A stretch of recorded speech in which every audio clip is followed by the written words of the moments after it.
pues damos la cordial bienvenida al doctor Alberto López Cuenca y bienvenidos a este ciclo. Gracias, Alberto.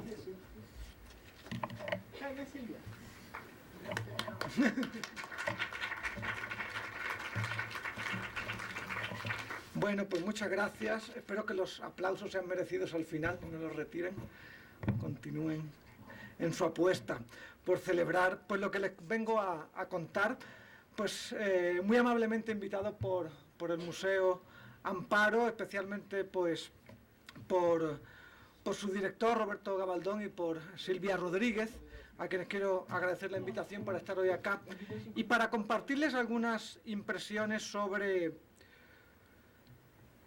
una seria transformación que se da en el arte en la década de los 60, una transformación a la que me gustaría apuntar algunas reflexiones, bajo un título, el de Vicios ocultos, el desafecto del objeto artístico en los años 60, que me temo que en principio ya tengo que anunciarles que va a ser una decepción, es decir, no hay nada de vicioso en nada de lo que les voy a contar, porque de una manera anticlimática a lo que hace referencia el título es a una noción que está recogida en la legislación, en el Código Penal, en el Código Civil, español, en el artículo 1484, que hace referencia a los contratos de compraventa de vivienda o de casas habitación.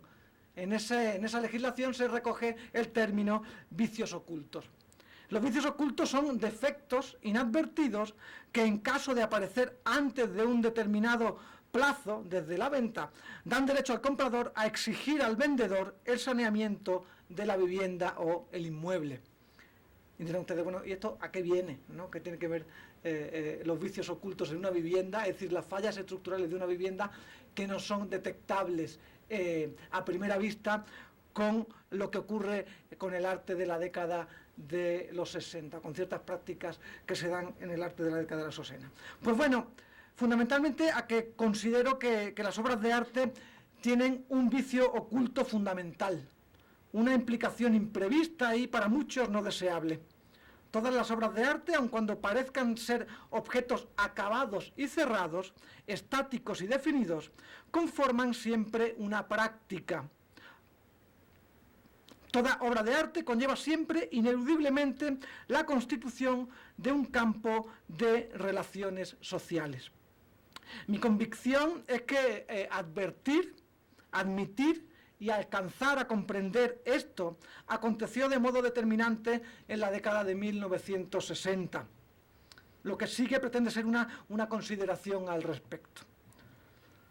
El conocido y respetado crítico de arte Clement Greenberg impartió una conferencia en mayo de 1968 en la Universidad de Sydney, en Australia, que llevaba por título Actitudes de vanguardia, nuevo arte en los años 60. En ella, quien fuera gran valedor del expresionismo abstracto, afirmaba lo siguiente: la noción más extendida es que el arte reciente está en un estado de confusión. La pintura y la escultura parecen estar cambiando y evolucionando más rápido que nunca antes. Las innovaciones se suceden de modo más seguido y, porque no salen tan rápido como entran, se amontonan en un revoltijo de estilos excéntricos, modas, tendencias, escuelas. Todo parece conspirar en interés de la confusión. Los distintos medios están estallando. La pintura se convierte en escultura, la escultura en arquitectura, ingeniería, teatro, ambiente, participación. No solo los límites entre las diferentes artes, sino también los límites entre el arte y todo lo demás que no es arte se están borrando. Acabo la cita de Greenberg. En este pasaje, escrito hace ya 41 años, se expresan una serie de percepciones que hoy se han convertido en lugares comunes de la reflexión contemporánea sobre el arte. Que éste se ha hibridado, violentando e integrando los distintos medios plásticos y tecnológicos, que el arte ha llegado a indistinguirse de todo lo demás, lo que para algunos parece significar su muerte o su fin. Para Greenberg, cabe decir, esta indistinción en realidad no representaba su muerte, sino sencillamente el advenimiento de un mal arte. Al compartirles este pasaje, no quiero llamar su atención, y espero que sea para su alivio, sobre estas reflexiones consabidas y desgastadas, sino sobre un presupuesto determinante y compartido ampliamente por la crítica y la teoría del arte desde al menos el siglo XVIII. A saber, que el arte son objetos y que su especificidad pasa por ser claramente distinguible del resto de objetos que pueblan la cotidianidad. No tendrían sentido ni relevancia para la historia los míticos gestos de desprecio al arte hechos en la primera mitad del siglo XX, si no fuera porque lo que plantean es que el arte podía ser cualquier objeto, siempre y cuando fuera un objeto. Así que una pala de nieve o una llanta de bicicleta se postulara como arte y esto se viera como un sacrilegio, no hacía sino evidenciar el presupuesto de que para ser arte algo debía ser antes que nada y sobre todo un objeto. Bien, como seguramente saben, este requisito objetual es una exigencia sancionada por la modernidad y especialmente por la historia del arte, en el que se tiene por uno de los textos fundacionales de la disciplina, Historia del arte en la Antigüedad, de 1764, Johann Winckelmann escribe en el prólogo lo siguiente: mas como principal objetivo de toda la obra, me he propuesto tratar de la esencia misma del arte. De acuerdo con tal plan, la historia de los artistas ocupa en la obra escaso lugar. En esta historia del arte me he esforzado por descubrir la verdad, y como he tenido la anhelada ocasión de estudiar con toda calma las obras del arte antiguo, y no he ahorrado esfuerzo alguno para alcanzar los conocimientos necesarios, me creo capaz de emprender este tratado. Todo cuanto he señalado como prueba de mis argumentos lo he visto yo mismo, y muchas veces, y lo he podido contemplar, tanto las pinturas como las esculturas, como las piedras grabadas y las monedas. Fin de la cita de este texto clásico de Winckelmann. La historia del arte, desde Winckelmann, es una historia de objetos, no de vicisitudes de las vidas de los artistas, como las narradas por Plinio o Vasari, sino de apreciaciones de las cualidades estilísticas de objetos que son inscritos en una narrativa histórica singular, y lo saben bien porque estamos resguardados en los museos por su valor testimonial. Este presupuesto objetual que el autor de Historia del Arte en la Antigüedad hace explícito como condición indispensable sobrevivirá prácticamente incuestionado hasta la década de 1960. Un alumno de Greenberg, Michael Fried, en un referido ensayo de 1967, Arte y Objetualidad, hace esto patente. De hecho, para Fried, la crisis del arte contemporáneo no es otra que la de la disolución de su condición de objeto. El argumento es algo más complejo, pero creo que merece la pena reconstruirlo brevemente. Teniendo en mente que Fried está dirigiendo sus críticas contra el arte minimalista, escribe lo siguiente. Les traduzco sobre la marcha porque el texto está originalmente en inglés. El significado en este contexto de la condición de aquello que no es arte es lo que yo he estado llamando objetualidad. Es como si la objetualidad sola pudiera, en las actuales circunstancias, asegurar la identidad de algo. Si no como no arte, al menos ni como pintura ni como escultura. Es algo así como que la obra de arte fuese de alguna manera esencial, no un objeto. Los trabajos minimalistas confunden, según Fried, su forma con su condición de objetos, dejando de ser así ni forma ni objeto. Al impostar su condición de objetos, se manifiestan como lo que Freud denomina objetualidad. Podemos ver algunos ejemplos. Esto es una obra de Frank Stella, uno de los artistas más representativos del minimalismo pictórico. ¿Qué caracteriza o cómo ilustra el argumento de Freud? La gran preocupación de Michael Freud en realidad es que las obras de arte minimalistas, que son las que lo ocupan a él, han diluido la diferencia entre su condición de objeto y su condición de forma artística. Me explico. Para Freud, pensando por ejemplo en una obra de Pollock, ¿sí?, de uno de sus artistas predilectos especialmente de Greenberg, habría una clara distinción entre el marco, el soporte, el lienzo y aquello que aparece representado en el lienzo. Por una parte estaría la condición de objeto de la obra de arte y por otra su forma artística, ¿sí? El problema con esta obra de Frank Stella de 1970 es que hace coincidir la forma de objeto con la forma artística. Es decir, esto que ven acá, esto en realidad es la parte exterior del marco. El marco no es esto. Sí, esto es porque está tomado de una fotografía, ¿no?, de una reproducción en una página. El marco de la obra es irregular, no es rectangular, ¿sí? Para Freud esto acarrea una seria confusión. ¿Podemos ver la siguiente? La confusión, si se dan ustedes cuenta, es que, según él, simula objetualidad. Simula objetualidad. Tiene la apariencia de un objeto sin serlo, dice Michael Freud. ¿Cómo hace eso? Diluyendo la forma artística en la forma objetual. ¿Sí? ¿Entienden? Digo, queda relativamente clara. Es decir, el asunto es que se disuelve una distinción clásica que permitía disociar un objeto, el carácter objetual de una pintura o una escultura, de aquello que la pintura o la escultura representaba.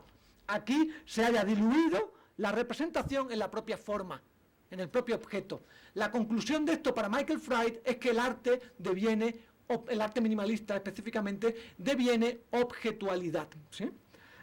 Creo que tenemos una imagen más, ¿no? Sí, esto es una escultura de Donald Judd, sin título, de 1968. De nuevo, si se dan ustedes cuenta, lo que hace aquí Donald Judd es, bueno, ni siquiera se puede hablar de que haya una composición, una articulación formal, porque lo que hay es una pura apariencia de un objeto, ¿sí? Para Freud esto es sumamente importante, es decir, que seamos incapaces de visualmente disociar entre el objeto y aquello que el objeto podría representar. Esto es lo que él descalifica como objetualidad, ¿sí? Esta confusión entre el carácter de objeto y la representación que el objeto haría, digamos, como obra de arte, es decir, su forma y su condición de objeto. Aquí, o en estas obras, en las obras de los artistas minimalistas, por tanto, aparecerían diluidas. Bien, el argumento de Freud a este respecto es que al no ser ni pintura ni escultura, al no constituirse como una forma inscrita en un objeto, al diluir la forma en el objeto, el arte minimalista deviene objetualidad. Ni forma ni objeto, ni una cosa ni otra, dice él. Deviene objetualidad, que es un punto intermedio, indeciso, ambiguo, ¿sí?, entre el carácter de objeto y el carácter de forma. Al hacer esto, según Freud, el arte minimalista pierde toda posibilidad de ser arte. Les cito de nuevo, les traduzco también. Hay, en cualquier caso, un marcado contraste entre la defensa que hace el arte minimalista de la objetualidad y la exigencia de la pintura moderna de que debe derrotar o suspender su propia objetualidad a través del medio de la forma. Desde esta perspectiva, las demandas de un arte y las condiciones de la objetualidad estaban en abierto conflicto. Aquí surge la cuestión central, continúa Freud. ¿Qué ocurre con la objetualidad en tanto que proyectada e hipostasiada por las obras minimalistas que la hacen, aunque sea solo desde la perspectiva del arte moderno, abiertamente antitética al arte? Es decir, ¿por qué esta confusión generada por el minimalismo entre el objeto y su representación? ¿Por qué este devenir objetualidad? ¿Por qué esta ambigüedad en la que la obra no se reconoce como objeto ni como representación? Concluye Freud, hace que eso no pueda ser considerado una obra de arte.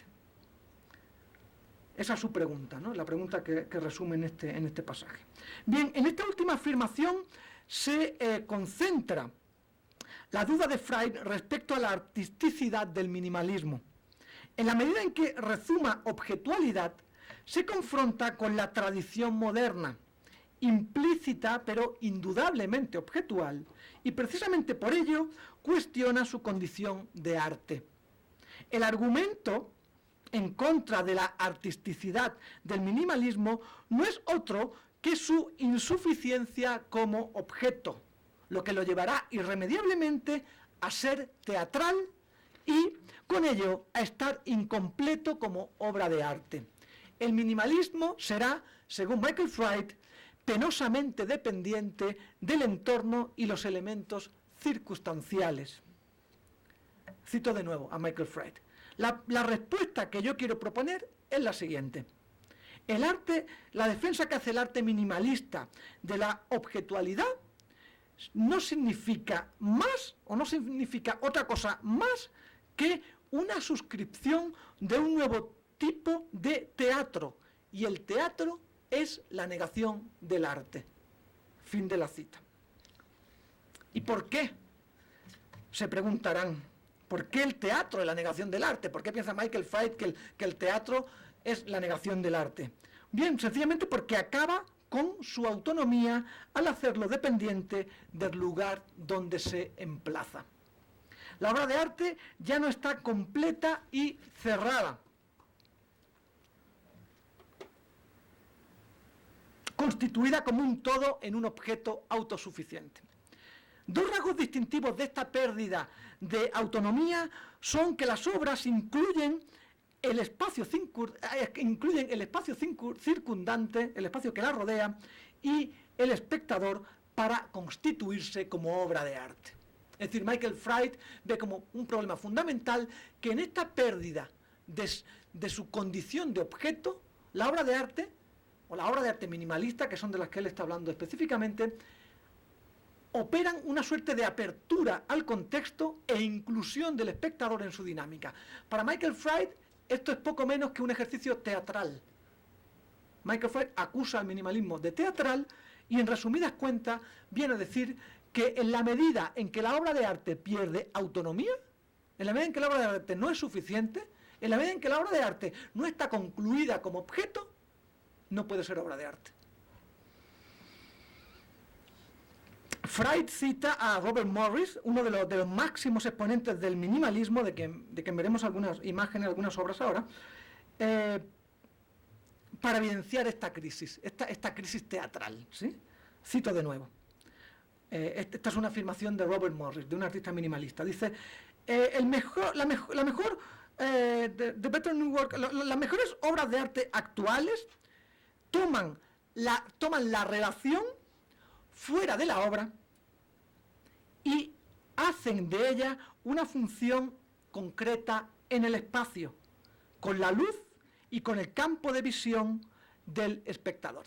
Dicho de otra manera, para Robert Morris, la relación que antes formaba parte de la obra, la estructura interna de la obra, lo que podríamos llamar la composición pictórica o escultórica de la obra, ya no opera dentro de su cualidad de objeto, sino que se proyecta hacia afuera, hacia el exterior. Es decir, juega, por así decir, con el espacio cromático, con la luz, e incluye al espectador como interlocutor de la obra.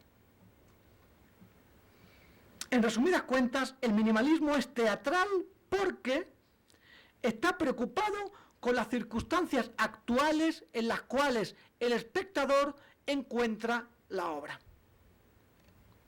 La conclusión de Freud ya la apunté. En la medida en que la obra de arte literal depende de un espectador, está incompleta sin él. En su inconclusión como objeto, el minimalismo no puede ser aceptado como obra de arte.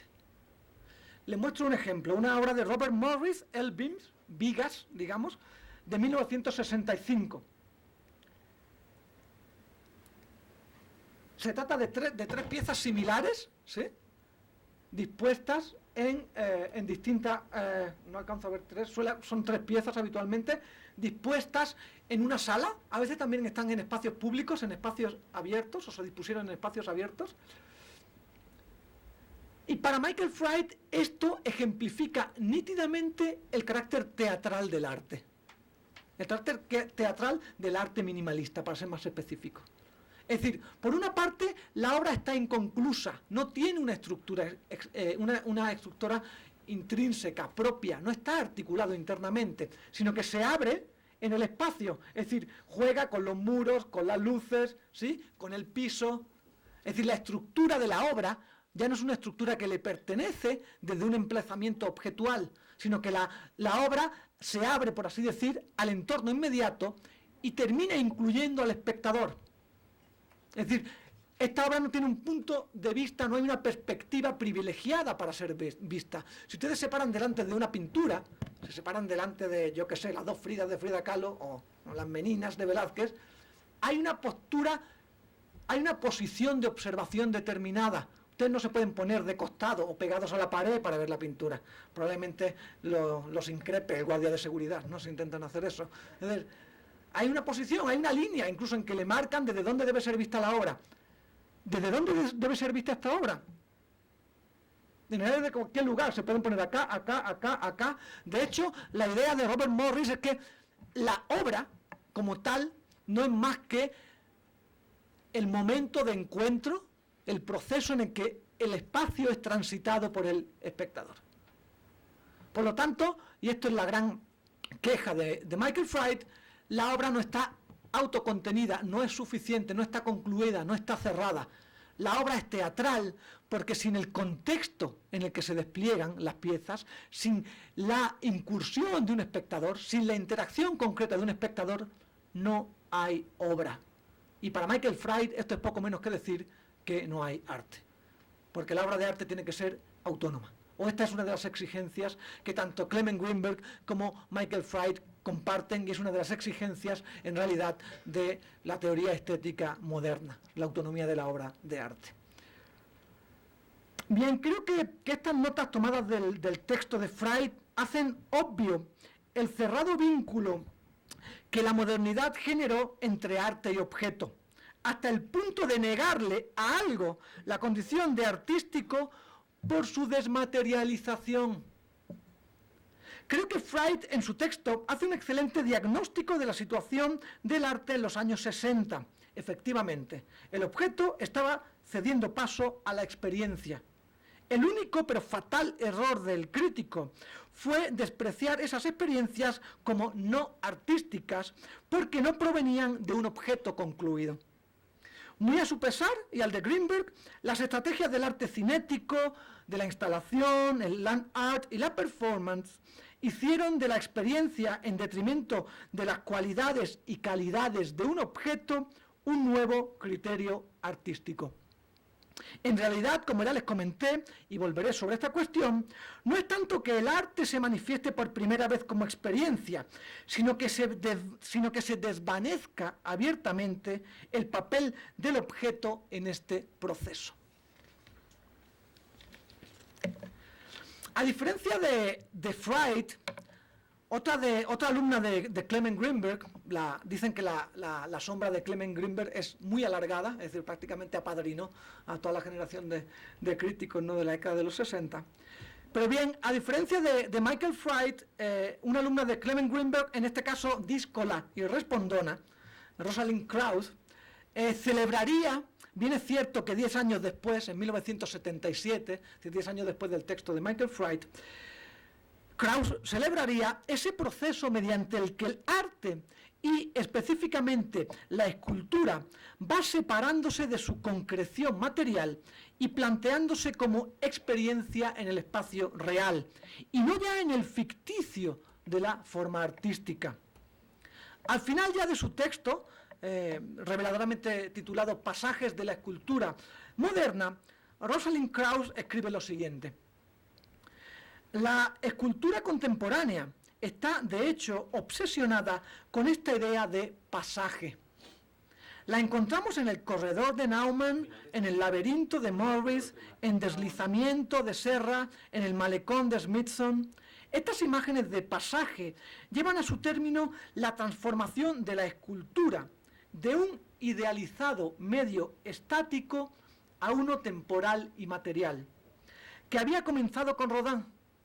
En todos estos casos, la imagen de pasaje sirve para situar tanto al espectador como al artista ante la obra y ante el mundo, en una actitud de primaria humildad a fin de encontrar la profunda reciprocidad entre ambas. Es decir, Rosalind Krauss celebra el desbordamiento de la autosuficiencia, del autocontenimiento de la escultura. Da varios ejemplos, de los cuales les quiero mostrar algunos. Esta es la obra que menciona, ¿no? la de Bruce Nauman, Corredor, ¿sí? Que consiste literalmente en un corredor, es decir, en un corredor en el que Bruce Nauman, como saben, ha incluido, ha operado fundamentalmente con nuevas tecnologías, o las nuevas en aquel entonces, ¿verdad? Estamos hablando de la década de los 60, en las que las incluía para interactuar con el espacio concreto, ¿sí? Con el espacio físico determinado de un lugar específico. Entonces, Nauman lo que hace en esta obra es un corredor, es un pasillo en el que el espectador ha de transitarlo y hay un monitor de televisión al final del pasillo, es decir, en la posición en la que nos encontramos nosotros ahora, en el que el espectador ve reflejado su tránsito por el espacio, ¿sí? Para Rosalind Krauss, esta es una de las claves distintivas del desplazamiento de la escultura hacia un nuevo espacio incierto, un espacio que no es el de la arquitectura, dice ella, ni tampoco el del paisaje. En un texto posterior de 1979, probablemente sobrevalorado, pero de un título muy acertado, ¿sí? La cultura en el campo expandido, viene a decir que en realidad aquí nos estamos encontrando con una serie de intervenciones que están en un punto intermedio, en una suerte de no lugar entre la escultura, la arquitectura y el paisaje. En este caso no está muy claro lo del paisaje, en un ejemplo que les voy a mostrar posteriormente sí. No, ¿verdad? Esta es otra de las obras que citaba, es de Robert Morris, lleva por título El laberinto y es de 1969. Tiene como 2 metros de alto, es decir, está hecho para ser transitado, para ser penetrado, ¿sí? Es decir, aquí la cuestión fundamental, que obviamente entra en abierto conflicto con esa idea de Michael Fried, de que la obra de arte no está concluida y definida, queda palmariamente manifiesta en el hecho de que la obra no es el objeto. La obra es la suerte de experiencia y probablemente en nuestro vocabulario nos confunde aquí, nos engaña aquí. Es decir, el arte es la experiencia que se genera en el encuentro entre estas condiciones materiales y el espectador. Es una suerte de fenomenología o experiencia del encuentro más que el planteamiento, más que la confrontación con un objeto cerrado y definido. ¿Podemos ver la siguiente? Esta es una de las obras más famosas, seguramente la habrán visto ya reiteradamente, ¿verdad?, de lo que se dio en denominar Land Art. Es una obra de Robert Smithson de 1972 que lleva por título Malecón Espiral, ¿sí? Smithson, como una generación de artistas a caballo entre el minimalismo y esta suerte de intervenciones en espacios naturales, ¿verdad?, como Michael Heiser, otro de los grandes artistas land art, o Walter de María, lo que hacen fundamentalmente es intervenir en espacios naturales y reconfigurarlos, ¿sí?, con unas incursiones realmente podemos llamar megalomaníacas. Es decir, aquí se mueven como 5.000 toneladas de tierra basáltica. Esto está en Salt Lake, en Utah, en el desierto. De hecho, lo pueden visitar, sí, si tienen tiempo y ganas. Sí, es un espacio visitable. Y lo que hace Robert Smithson, y aquí es muy importante, no es construir una escultura. Uno de los grandes equívocos con esta instalación es que la gran mayoría de las fotografías son fotografías aéreas. Y entonces tiene uno la impresión de que lo que quería Smithson construir era una suerte de guiño zoomórfico, ¿sí?, ¿no?, en el que la pata de un calamar, ¿no?, la pata de un pulpo, ¿no?, se incursionaba en el lago. Ni mucho menos. ¿Podemos ver la siguiente? La idea de Smithson es que el espacio fuera transitado. Es decir, la idea, de alguna manera, como Cristo sobre las aguas, ¿sí?, consistía en penetrar dentro del malecón, ¿sí?, y recorrerlo. Aquí hay un asunto muy interesante. El trabajo de Smithson operaba sobre un principio, pues una de las leyes de la termodinámica, ¿sí?, que es el principio de la entropía. Él entiende que lo que está haciendo con su trabajo es intervenir en el espacio natural y dejar abrir un proceso incierto, ¿sí?, de dinámica, de fluctuación y de fuerzas que no está bajo el control del artista. Entonces, muy interesantemente, ¿podemos volver a la primera imagen, por favor? Anda. Muy interesantemente, cuando Smithson hace la instalación, el lago está seco, en el 72, pero el lago creció. La obra estuvo hasta el 2001, o sea, prácticamente 22 años, 20 años, estuvo bajo las aguas. Lo que se veía era eso, en realidad, esta suerte de tentáculo de un animal, ¿no?, bajo las aguas, es decir, no era transitable. Y en 2001 vuelve a bajar, se seca el lago y vuelve a aparecer de nuevo la obra, la pieza, ¿sí? En realidad, insisto, y como sugiere a Rosalind Krauss, la clave aquí no es ver el objeto desde el exterior, no es ver la disposición formal, sino transitar. Es decir, entrar en una dinámica en la que el pasaje es la clave de la constitución o de la experiencia de este nuevo tipo de obras. Bien, en los trabajos en los que Freud percibe la disolución del arte, Rosalind Krauss encuentra una profunda reciprocidad entre la obra y el mundo, entre el artista y el espectador. Es decir, donde Freud ve el cataclismo y el hundimiento del arte, Rosalind Krauss ve, sin embargo, la oportunidad de un nuevo espacio de interacción, ¿sí? La crisis de la autosuficiencia del objeto artístico en los años 60 no es el fin del arte, es el fin del espejismo del arte como objeto. Y esa es mi principal, digamos, la principal cuestión sobre la que quiero llamar la atención. Es decir, que el arte estuviera vinculado directamente con su condición objetual, es decir, con su condición de objeto, es una exigencia moderna, es una exigencia sustentada teórica e históricamente, fundamentalmente por la historia del arte, ¿sí?, en la que, como veíamos con la cita de Winkelmann, de lo que se habla fundamentalmente son de objetos y de las propiedades de los objetos. Lo que marca la postura de Michael Freud es un carácter, digamos, de estupefacción ante la situación en la que se está encontrando, que es ni más ni menos que la disolución de la condición de objeto en la obra de arte. La reacción de Freud es: no puede haber obras de arte que no sean objetos. Esto exige un replanteamiento muy serio que incluso la propia teoría del arte, la propia museografía actual, los propios discursos sobre el arte contemporáneo aún lidian con ella, ¿sí? Yo espero que tengamos oportunidad de hablar de esto al final de la charla, pero es sumamente complicado que unas instituciones como las galerías o los museos, que están concebidas para alojar y exhibir objetos, narren este tipo de obras, narren este tipo de experiencias, ¿sí? Espero que podamos volver sobre ello. Bien, quiero pedir antes que nada una disculpa, porque a mí hay una cosa que me molesta enormemente, por lo general, y es que tendemos a construir nuestros discursos, nuestros diálogos teóricos, nuestros ejercicios, digamos, de intertextualidad, fundamentalmente con las grandes narraciones que están construidas desde una perspectiva geopolítica de poder. Es decir, quienes escriben la historia del arte son quienes tienen las editoriales, quienes tienen las universidades, quienes tienen los museos para exhibirla. Y prueba palmaria de ello es que todos los ejemplos que les acabo de dar, todo el repertorio teórico que les acabo de dar, está hecho en Estados Unidos, ¿sí? Es decir, tanto Rosalind Krauss como Greenberg, y como, ¿sí?, aunque se discuta a nivel global, desde Suecia, ¿sí?, a Soweto, sobre Greenberg y Rosalind Krauss y la disolución del objeto artístico, a mí me molesta enormemente esto, porque creo que aún está por construir una narrativa y una teoría que ponga en perspectiva el arte, su producción y recepción en el contexto latinoamericano. Dirán ustedes, ¿y por qué no lo hizo, no? Bueno, quiero confrontar, lo que les quiero mostrar ahora, quiero que sea confrontado con la narración que les acabo de mostrar. ¿Podemos ver la primera imagen? Me gustaría hacerles reflexionar sobre algunas obras que se gestan en Latinoamérica muy tempranamente.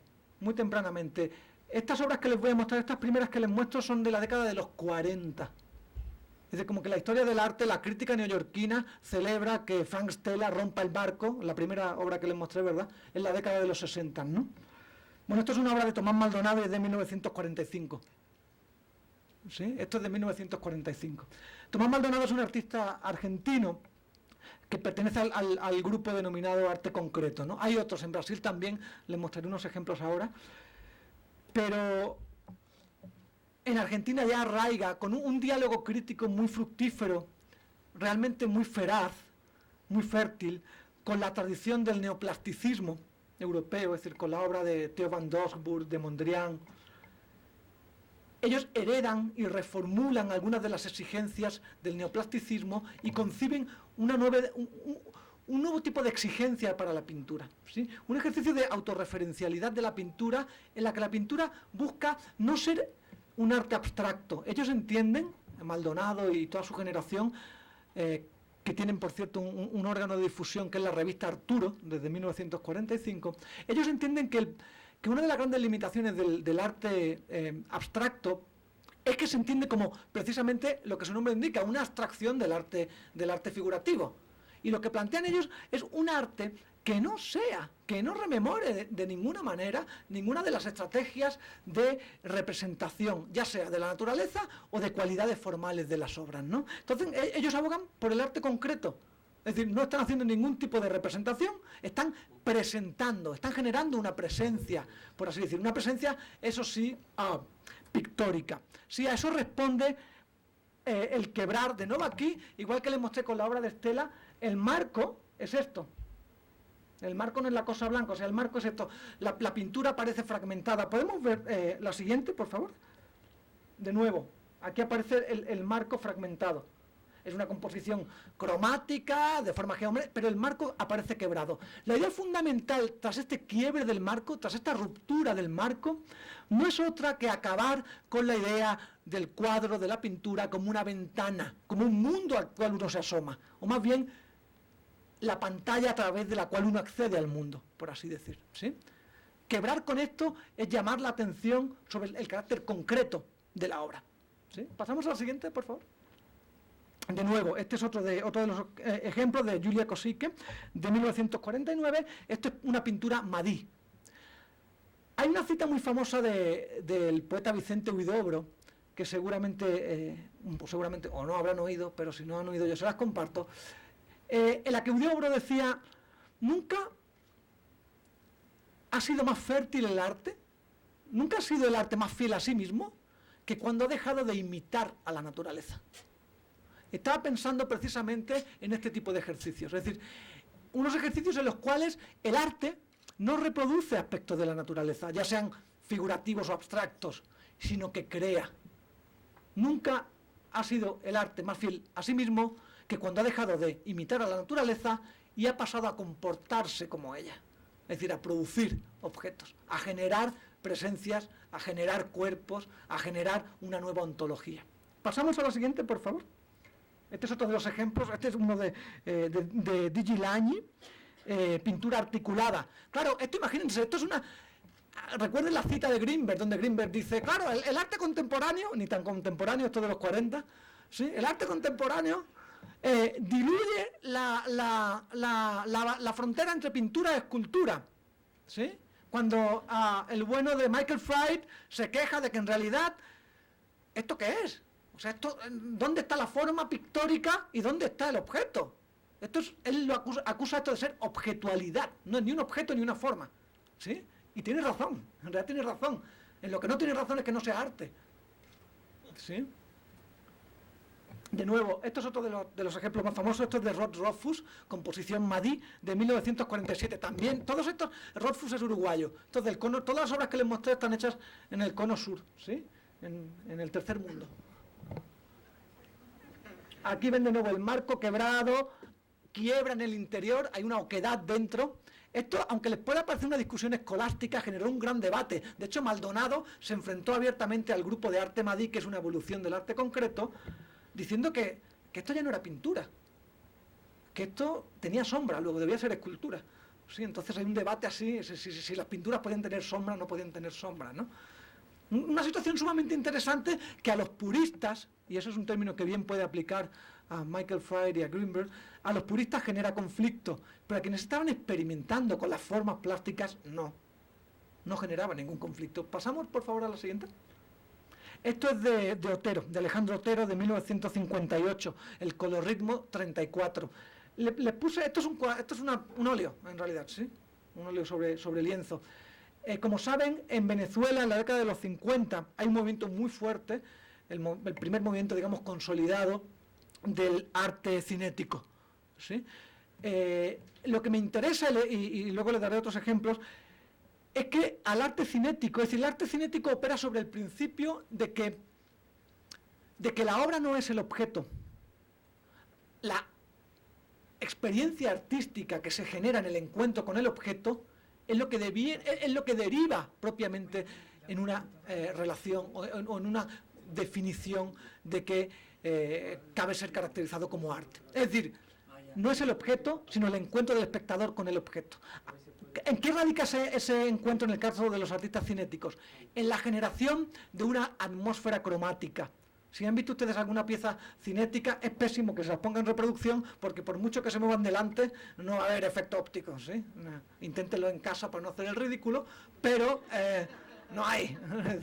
Hay que verlas en un espacio concreto, físico específico, lo cual habla precisamente de esa observación que hacía Robert Morris, en el que la obra requiere de un espacio concreto para ser experimentada. Tiene que interactuar con la luz y tiene que interactuar con el espacio concreto en el que se inscribe. En esa dirección apunta Otero con esta pieza. Pasamos a la siguiente. Estos son obras de Jesús Soto. Esta y la siguiente llevan por nombre Penetrables. Es decir, si de lo que se trata es de generar una experiencia cromática, ¿sí?, óptica, ¿por qué no generar una inmersión en el espacio? ¿Por qué tener que separar al espectador de la obra? Si de lo que se trataba era de generar una experiencia, vamos a generar una experiencia inmersiva, ¿no?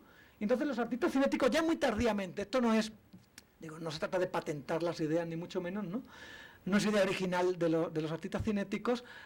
Como verán, es Elio Oiticica, uno de los primeros artistas en operar con estos criterios, ¿no? Un artista brasileño, pero la anterior y esta pieza operan sobre ese principio de la penetrabilidad, ¿sí? De como decía Rosalind Krauss, la obra de arte ya no es un objeto opaco que deja al espectador en el exterior, sino que lo absorbe y lo integra dentro de una experiencia procesual y fundamentalmente sensorial, ¿sí? Seguimos con la siguiente, por favor. Esto es una maravillosa pieza de un artista también, de adopción venezolana, que es Gego. Se llama Reticularia, es de 1969. Lo que hace Gego es hacer una instalación en todo un salón. Claro, hace distintas reticularias, es un juego de palabras, obviamente, entre retícula y área, ¿no? Es decir, cómo ocupar con una malla reticular un espacio concreto, cómo generar una nueva espacialidad. Pero fíjense aquí una cuestión muy importante. El espacio que se genera no es un espacio ficticio, no es un espacio representacional, no es un espacio que esté acotado desde el espacio del basamento, ¿sí?, o del pedestal de la escultura hacia arriba, o del marco hacia adentro. En realidad, la intervención se hace en el espacio real, en el espacio concreto. Ya no hay una delimitación entre el espacio interior artístico y el espacio exterior mundano y banal, ¿sí?, sino que la incidencia es directa sobre el espacio. Aquí, esta es una muy buena toma.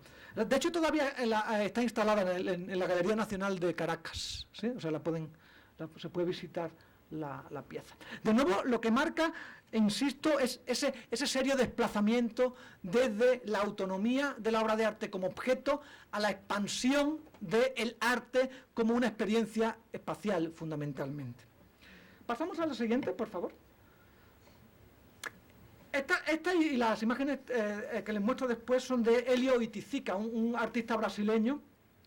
Estas piezas son de 1957, son grabados. Les puse estas porque creo que hay un paralelismo muy claro con la pieza que les mostré de Otero, de Alejandro Otero, la de Colorritmos, porque la transición no es arbitraria.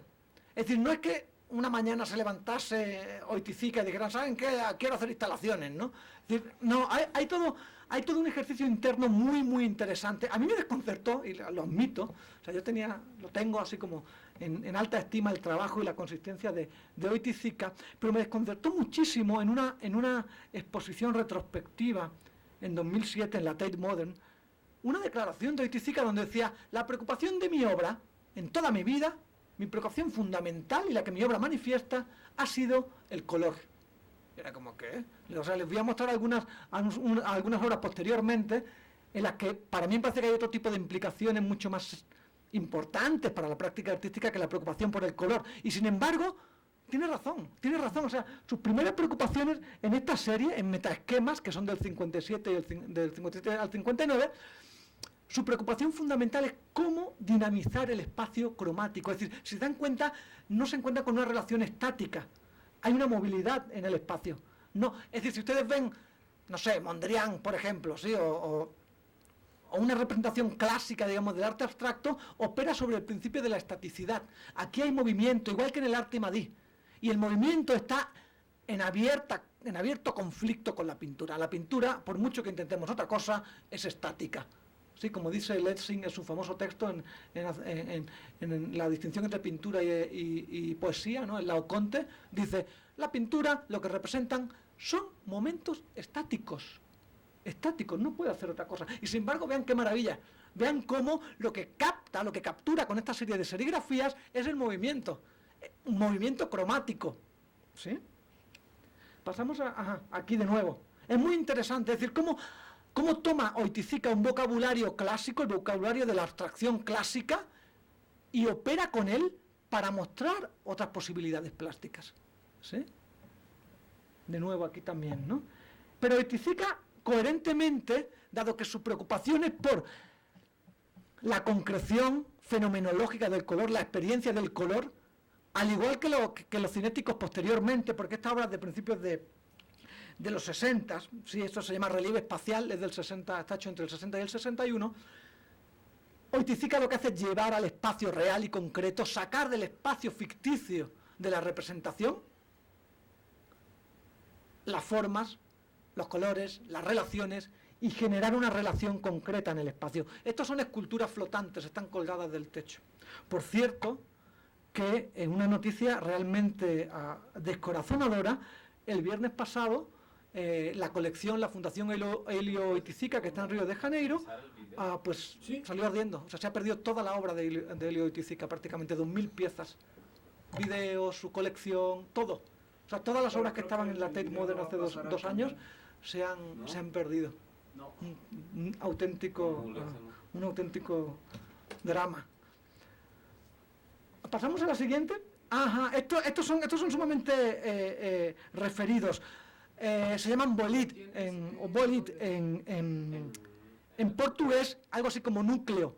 Aquí es muy interesante, de nuevo fíjense cómo Oiticica lleva una suerte de escultura cromática, pero articulada al espacio concreto. Es decir, el espectador juega con ella, la mueve, la toca. Bueno, jugaba yo cuando los vi en la Tate, no, el señor no dejaba que se acercara uno al perímetro ¿no? Pero originalmente la idea es que se interactuara, es decir, que la movilidad, la interacción en el espacio concreto con un público precisado físicamente, ¿sí? Interactuara con él. ¿Vemos la siguiente, por favor? Esta es de la misma serie, incluye espejos, son móviles, son articulables, ¿sí? Pasamos a la siguiente. Es decir, aquí la cuestión fundamental, lo que conflictúa tanto a Michael Fried, es el hecho de que esto no es un objeto que muestre una forma, es una forma objeto, si me permiten el neologismo, es todo junto, ¿sí? Es una cosa nueva. Para Fried esto es problemático porque impide la distinción entre objeto y aquello que el objeto encarna o representa. Ese es el primer problema. El segundo es que en la medida en que se convierte en un objeto en el espacio real y concreto, según él, se convierte en teatral. Es decir, pierde autonomía. El objeto no está cerrado o concluido. El último paso que da la obra de Oiticica, que a mí sinceramente me parece que un recorrido por su trabajo es directamente hacer el recorrido del proceso de la desmaterialización del arte en la segunda mitad del siglo XX. Es decir, no había que ir a Nueva York, sí, bastaba prestar atención a Brasil y ver cómo Oiticica articula toda una serie de trabajos en esta línea en la que lo que quiere es concretar el color, ¿sí? Según él, concretar el color, convierte al color en una experiencia espacial. ¿Vemos la siguiente? Esta es una maqueta y esta es una obra, es un penetrable del 66. Bueno, aquí es que es una perspectiva un tanto peculiar, es decir, dentro del penetrable mirando hacia arriba. ¿Podemos ver la siguiente? Esto sí. ¿Ven? Es decir, es muy interesante porque Oiticica parece pasar de las serigrafías del metaesquema, ¿sí?, con un ejercicio de concreción mediante esculturas, a la articulación de una espacialidad cromática real, concreta. Es decir, aquí no hay una separación entre el espacio ficticio de la escultura, de la pintura, y el espacio concreto, ¿sí? El espacio experimentable directamente, ¿no? Aquí está, ¿no? Es transitable, ocupa un espacio concreto. Yo sé que para muchas de las prácticas artísticas contemporáneas esto está más que asimilado. Lo que también sé es que esto está perdido de perspectiva, es decir, como que no se ubica lo que significó la transición, lo que implicó esta transición, ¿sí?, de la primacía del objeto a la inclusión de la experiencia y un proceso de desmaterialización de la obra como plataforma fundamental de experimentación de las artes plásticas, ¿no? Continuamos, por favor. Esto es el metaesquema. Y la conclusión final en el trabajo de Oiticica son los parangolés. Estos son de 1965. Es decir, visto en perspectiva, la cadena de razonamiento es la siguiente. Si lo que interesa es el color y el movimiento y la experiencia del color, desde la perspectiva de Oiticica, ¿por qué tenemos que pintarlo? ¿Por qué no llevarlo al espacio concreto? Lo lleva al espacio concreto primero como escultura, luego como espacialidades, y finalmente se deshace del objeto. En los parangolés hay un señor, Oiticica les hacen unos diseños, capas y trajes sumamente coloridos y los sueltan en la ciudad, ¿no? Sueltan a un señor alocado, paseando, corriendo, ¿no? Pues sí, como una centella cromática, ¿no?, cruzando las calles de la ciudad. Es decir, si la idea era intervenir directamente en el espacio concreto para generar experiencias, ¿para qué queremos objetos? ¿Por qué no intervenimos directamente? Vamos a ver un breve fragmento de un video de Iván Cardoso de 1979 que lleva por título H.O. ¿Sí? El video recoge un fragmento de una de estas intervenciones, de un parangolé, de uno de los parangolés de Oiticica.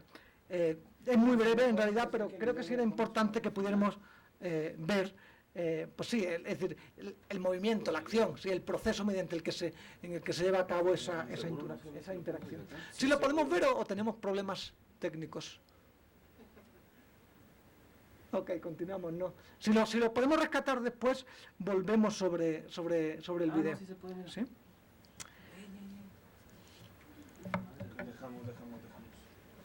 Bueno, miren, creo que en este retrato que le hice como el retrato teórico desde digamos, la crítica y el discurso estadounidense sobre sus propias obras. Intenté redimensionar eso. Digo, no es que esté intentando argumentar que como esto ya pasó en Latinoamérica, ¿sí?, por qué la teoría solo se centra en el arte estadounidense. No, lo que estoy diciendo más bien es que tenemos una carencia brutal. Es decir, no hemos ni generado nuestra propia historia, ni generado nuestra propia teoría para dilucidar y para ubicar en una perspectiva el trabajo que se ha venido haciendo en Latinoamérica, ¿no? Un trabajo sumamente innovador y sumamente relevante, pues, para entender muchas de las cosas que están pasando en la escena artística contemporánea, ¿no?, actual.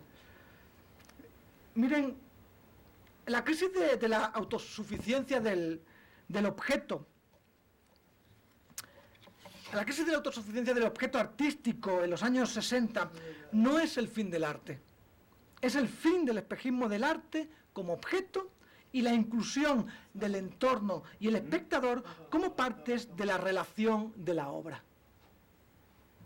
Como les apuntaba al principio de mi intervención, no quiero decir con esto que las obras de arte, ya sea la Capilla Sixtina o la parroquia de Santa María Tonancintla, no establecieran relaciones y prácticas en torno a ellas.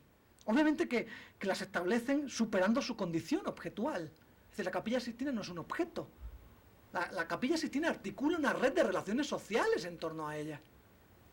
Cómo se accede a ella, cómo se crea, cómo se difunde, cómo se interpreta. ¿Sí? El arte en este sentido es siempre ineludiblemente una práctica. Lo que ocurre en los años 60 es que esto se hace evidente al retroceder el objeto como centro de atención de la práctica, la teoría y la historia del arte. No es que el arte no implicara una práctica, siempre implicó una práctica que quedó eclipsada bajo las historias de sus objetos. Lo dice muy claramente Winkelmann en el fragmento que les leí. Dice, mi texto no está interesado por la condición en la que los artistas trabajan o qué hacen. Me interesan los objetos, narrarles los objetos. Y las historias que les voy a contar son historias de objetos.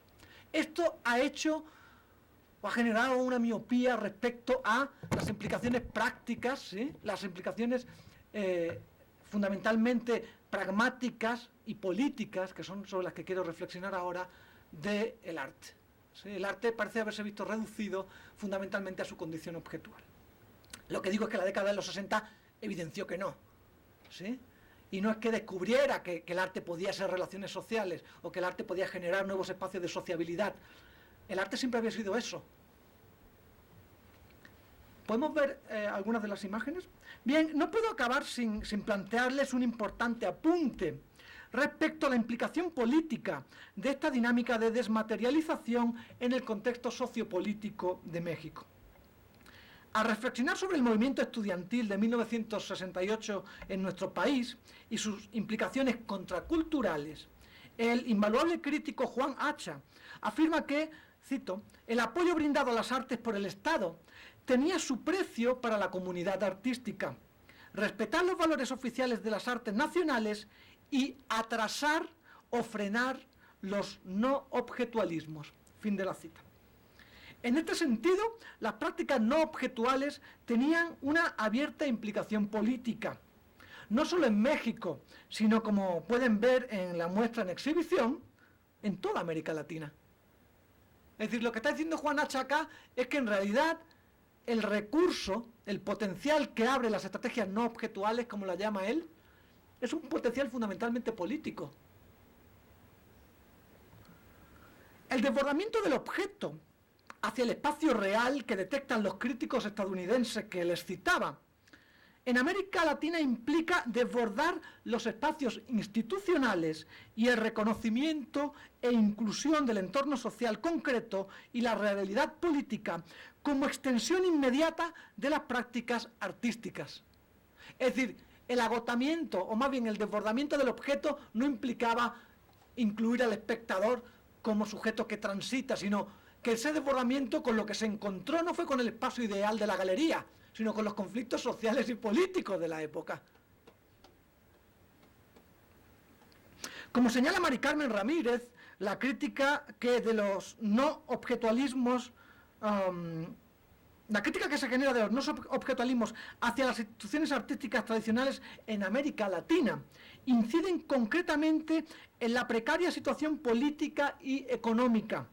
Las acciones, performance e instalaciones no fungen como un mero vehículo que elude o cuestiona la mercantilización del arte en la sociedad capitalista, como es el caso en Estados Unidos, sino que se vuelven elementos de una estrategia para exponer los límites del arte y la vida, bajo condiciones de marginalización o represión política. Es decir, lo que apunta Mari Carmen Ramírez en un inexcusable texto sobre el arte conceptual y las prácticas no objetuales en América Latina, es que mientras en Estados Unidos la postura de muchos de los artistas conceptuales y de muchos de los artistas minimalistas o que operan con las estrategias del land art era en cierta manera llevar a cabo un trabajo no objetual que sorteara el entramado del mercado del arte, es decir, hacer un arte que no fuera hecho directamente para el mercado y ser vendido. Mari Carmen Ramírez dice, en realidad en América Latina esa no fue la preocupación. El hecho de que se pudiera acceder a unos mecanismos de producción simbólica, la fotocopiadora, la radio, los pasquines, la gráfica, e incidir directamente en el plano social, lo que implicaba no era fundamentalmente un conflicto con el mercado. En Latinoamérica, en plena etapa de dictaduras, en Chile, en Brasil, ¿sí?, de dictaduras perfectas en otros países de Latinoamérica, ¿verdad?, el 68 significó el recurso a nuevas estrategias de producción simbólica, de bajo coste y de máxima difusión. Ese es el argumento de Ramírez. Es decir, que lo que se advirtió es que no solo las estrategias no objetuales significaban poder eludir los circuitos institucionales, sino que significaba generar un nuevo público, generar nuevos interlocutores. ¿Sí? Bien, el caso de México es claro a este respecto en lo tocante a la gráfica del 68, de la que están viendo algunas imágenes, el movimiento estudiantil y la posterior generación de los grupos. La gráfica del 68, más que una estrategia de propaganda o un testimonio, es sobre todo una incidencia directa en los modos y prácticas en el orden artístico de la época. La puesta en marcha de esas estrategias de creación trajo consigo otros modos de hacer de los artistas, de hacer visible y de teorizar.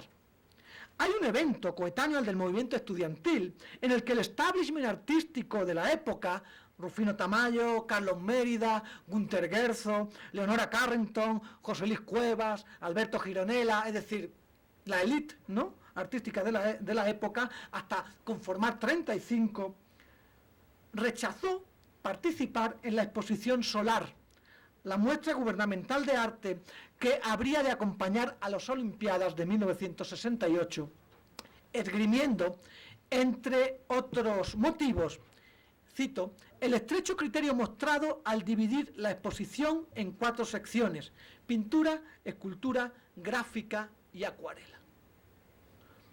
El rechazo a este evento los condujo a organizar el paralelo, experimental y ecléctico Salón Independiente en la Biblioteca Isidro Fabela, que continuaría con 2 entregas más en 1969 y 1970, ya en el MUCA de la UNAM. A este respecto, Manuel Felgueres, fundador del Salón Independiente, manifestó entonces: tomando como pretexto nuestra inconformidad hacia las 2 convocatorias de exposición solar, no participamos en el evento promovido por el Estado porque no se podía estar con este y al mismo tiempo atacarlo. Dicho de otra manera, la división cuatripartita que proponía el Estado, si tiene razón Juan Hacha, lo único que estaba diciendo, lo único que estaba haciendo era cooptar y controlar qué se podía decir y cómo se podía decir. Cuando las condiciones para la producción y la difusión de la obra en ese contexto, en el que ya se habían implementado estrategias de difusión no objetuales, apuntaba en otra dirección, una dirección marcadamente política. ¿Sí? Bien, sin embargo, más que una desviación velada o abierta de los artistas sancionados con las instituciones artísticas del Estado, creo que los acontecimientos del 68 tuvieron 2 influencias fundamentales en la generación de artistas mexicanos siguientes. De una parte, la conversión del espacio urbano y mediático en escenario para la incursión artística, algo que, en última instancia, transformará las formas en las que éstas se manifestarán.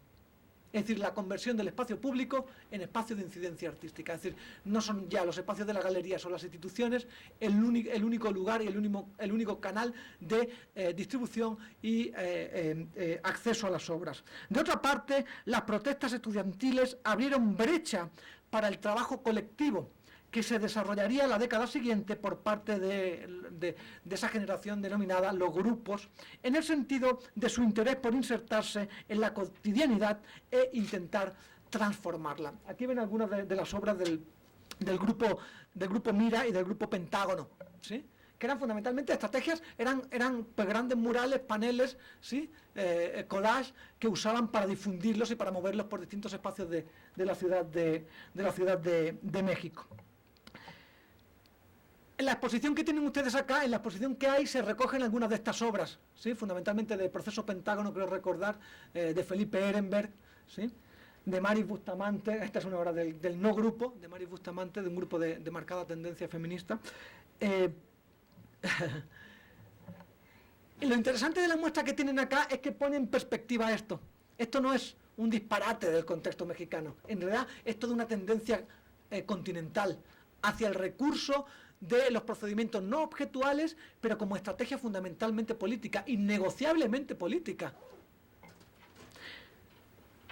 Y por tanto innegociablemente incómoda, claro, ¿sí? Vistas ahora en perspectiva, ¿no? Como que no genera mucho conflicto, como que las fichas te tienen que reconstruir qué estaba pasando. Pero imagínense ustedes una obra como la de Lotti Rosenfeld, que pueden ver acá, bueno, una intervención. Rosenfeld hace en Chile, en una inmensa avenida, separada por dos carriles con franjas discontinuas.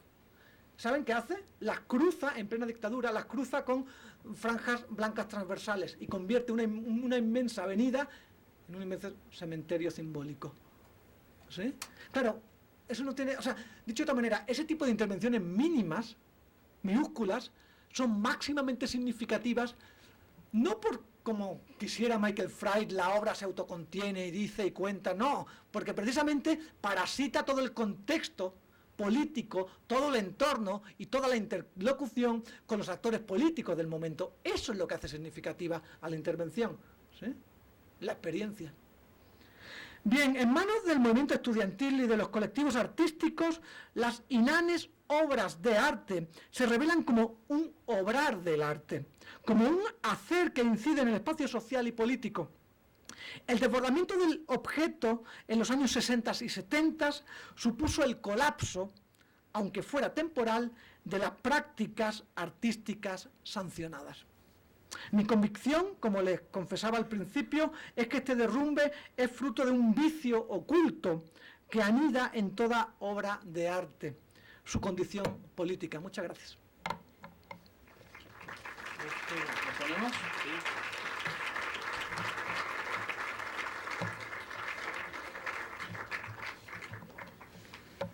Quiero agradecer, sin lugar a dudas... este es el video. Sí, vamos a ver el fragmento del video de Oiticic, del parangolé.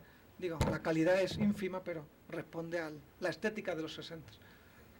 ¿Tiene audio? No. Ok.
Quiero agradecer a Jorge López que nos haya puesto el video y que me haya echado una mano fundamental para armar todas las imágenes y poderlas compartir con ustedes.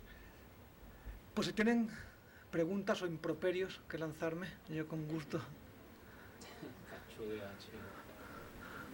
se los devuelvo. ¿Con ese nombre apareció? Sí. Por favor. No creo que se iba a querer.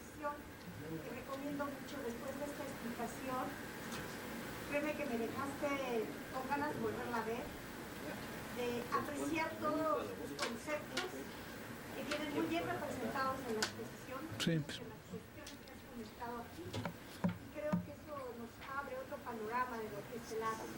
Comentábamos que el surrealismo, el existencialismo, el dadaísmo, si no se hubiera pasado por esas etapas, yo creo que no se hubiera llegado a esta forma del arte objeto, y con esa maravillosa explicación que esta tarde nos has dado, créeme que yo le recomiendo a todos los amigos así, que vean la exposición, porque la van a disfrutar increíblemente.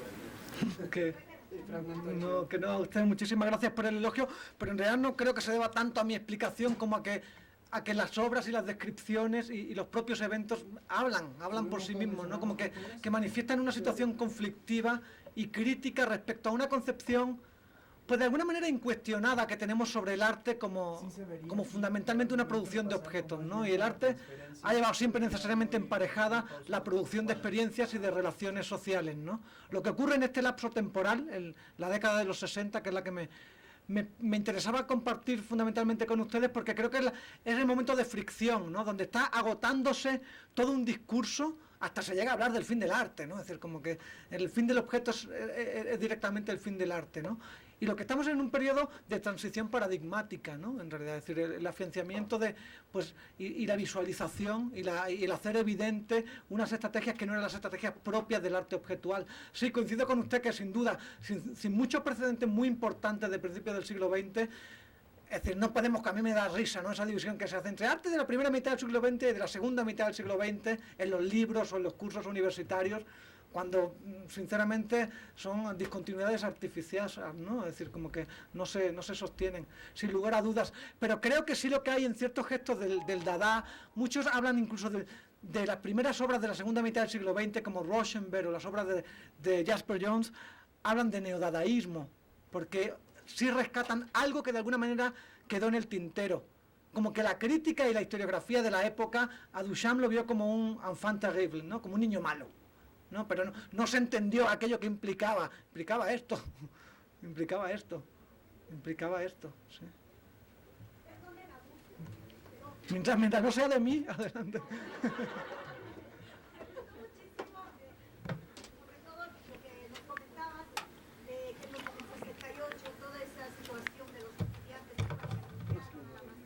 Sí. Pero hay un video que me encantó, que es el de No Más. Quisiera más información al respecto. Ese No Más está increíble. ¿Dónde surge? ¿Cómo surge? Es una de las piezas que... No, lo siento, no le sé orientar al respecto. Sí, no. Pero a mí lo que me parece sumamente significativo, digo, si alguien tiene así como tips al respecto, por favor que intervenga. Pero lo que me parece sumamente importante es que fíjense que la crítica, por eso le citaba a Juan Hacha, ¿no? Juan Hacha dicen, oiga, que el retraso del no objetualismo en México no es porque los artistas no quisieran o no les interesara, o cierto que los círculos artísticos, como muchos de ustedes están familiarizados, son sumamente cerrados e inaccesibles, ¿no?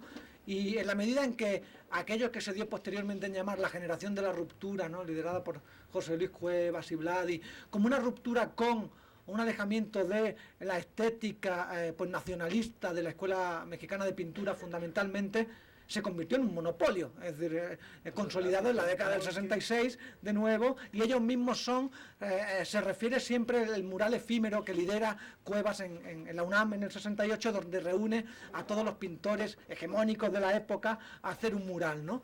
Cuando en realidad las nuevas estrategias no objetuales no estaban pasando ahí. Estaban pasando en el Consejo Nacional de Huelga y en las escuelas que estaban redefiniendo en qué iba a consistir la práctica artística en México en los 70. Una práctica que ya no iba a llevar las obras a la Galería Pris, ¿sí?, o al Salón Confrontación 66, sino a la calle. Y donde el ejercicio no iba a ser individual, sino fundamentalmente colectivo. Sin el precedente del 68...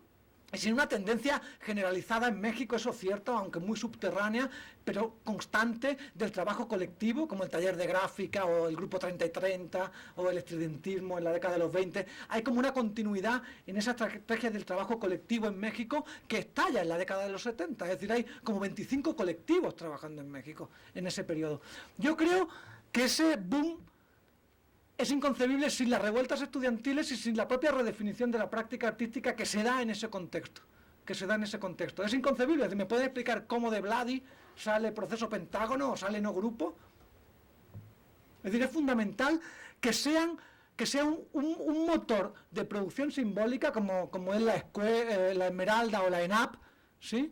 Los que fungen precisamente como las plataformas que van a redefinir en la práctica cuál es el horizonte de acción del arte no objetual. No era la galería, ¿sí?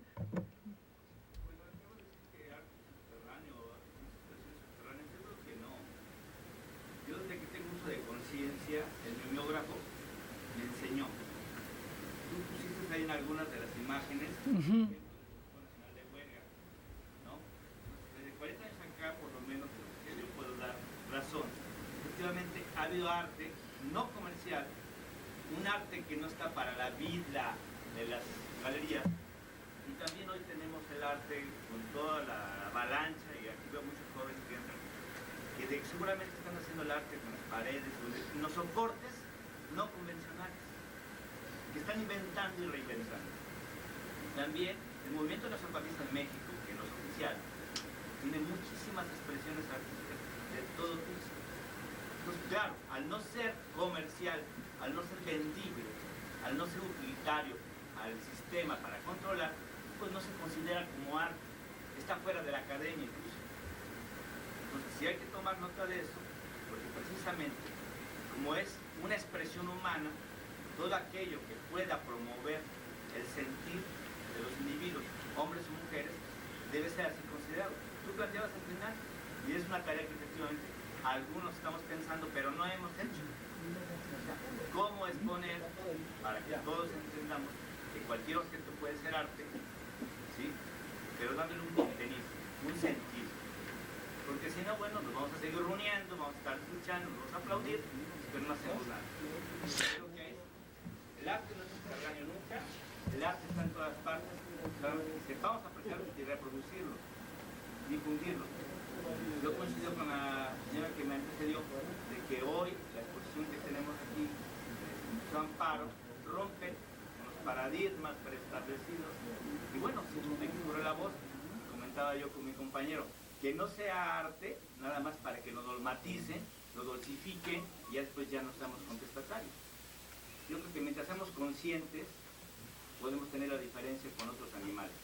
Sí, cuando yo hablaba del carácter subterráneo de ciertas prácticas colectivas en México, de ciertas prácticas que tienen más que ver con una acción directa en el espacio social y político, me refería a lo que está usted diciendo, es decir, no son narradas por la academia, no están historizadas, no son visibles, es decir, yo ahí coincido abiertamente con lo que dice el filósofo francés Jacques Rancière. Es decir, Rancière dice que las prácticas estéticas son fundamentalmente estrategias de visibilidad y estrategias que generan un espacio común de encuentro, diálogo, discusión y que por tanto normativizan, es decir, hacen norma y sancionan, que es aquello que es susceptible de ser discutido y visto. ¿Eso quiere decir que no estén pasando otras cosas? Sí, claro que están pasando otras cosas. Es decir, el asunto es por qué los dispositivos hegemónicos de difusión, críticas, operan con ciertas producciones que tienen ciertas afinidades sumamente específicas y dejan ese carácter subterráneo a ese tipo de estrategias y discursos. Fundamentalmente porque no son solo arte. Es decir, fundamentalmente porque hacen evidente y patente que son también, siempre, necesariamente, inexcusablemente, política. Igual que el arte que pretende no ser política, igual que el bodegón que no pretende ser política, acarrea toda una política del arte. Cuando hablo aquí de política del arte me refiero a cómo instaura, cómo fija todo un procedimiento social respecto a qué ha de entenderse por artista, cuál es el ejercicio social del artista, dónde ha de mostrarse y cómo ha de interactuarse con aquello que hace y cómo ha de ser justificado aquello que hace. ¿Sí? Y en ese sentido, más que hablar de arte, habría que hablar de sistemas de arte. Y los sistemas de arte son excluyentes. ¿Sí? No pueden incluir necesariamente, no pueden, por su propia lógica excluyente, ¿sí? Por su propia lógica hegemónica, incluir y dar visibilidad a aquellos dispositivos que van contra el poder instaurado, contra los criterios mercantiles del uso del arte, etcétera, etcétera, ¿sí? Entonces, en ese sentido me refería al carácter subterráneo. Es decir, si fuera visible, sería sancionado, estaría perfectamente integrado y tendría una finalidad sumamente específica, ¿no? Y probablemente el arte, en su reclamo de su condición política, no tenga más que aceptar ese carácter sisífico de no concluir nunca la tarea, de estar siempre sistemáticamente siendo absorbido e integrado. Porque el vicio oculto del que les hablaba al principio, es decir, esa falla fundamental del arte, esa falla en la que el arte no es un objeto, esa falla obviamente a los ojos y a los criterios de la teoría moderna, es que fundamentalmente es una práctica. Pero tiene una segunda implicación, ¿sí? Y es que el mercado del arte ha tenido la gran habilidad de entender que la estrategia es la integración, no es la expulsión ni la negación, es la integración. O sea, la integración es la desarticulación. No se trata de excluir y negar, de dejar una fuera, ¿sí?, que siga erosionando los límites del discurso hegemónico o de la institucionalidad hegemónica, ¿sí?, sino incluirlo, darle su nicho.